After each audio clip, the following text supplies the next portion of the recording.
जो अगर आपने ट्राई कर रखा है या कर रहे हैं तो इसका आंसर देख लीजिए, ये आ जाएगा ऑप्शन सी। ठीक है, 1:1। कहानी क्या है कि एक न्यूक्लियस है, उसका मास m है और वो रेस्ट में है। इसके दो पीस हुए हैं, एक ये और एक ये।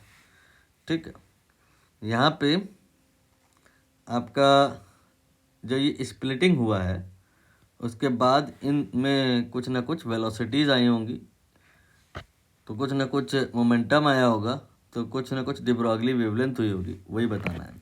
ठीक है, ये आपका एक बड़ा सा मास हो गया।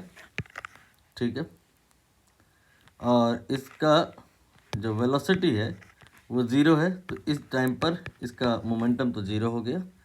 फिर इसमें यहाँ पर मान लेते हैं कोई क्रैक आया और दो पार्ट हो गए, एक पार्ट m/3 और दूसरा पार्ट 2m/3। ठीक है, ये आपका 2m/3 हो गया। अब यहाँ पर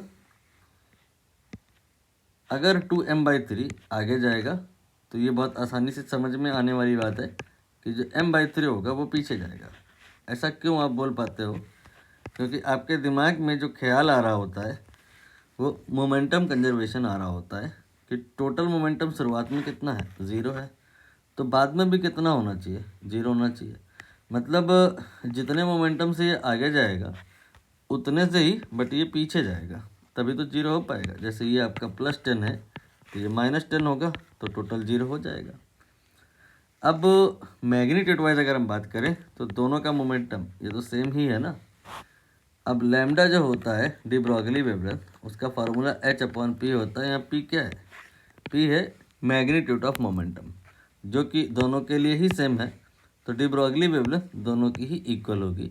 इसलिए निसंदेह यहाँ पर 1:1 आएगा। ये कंडीशन कोई भी हो, आंसर 1:1 ही आएगा।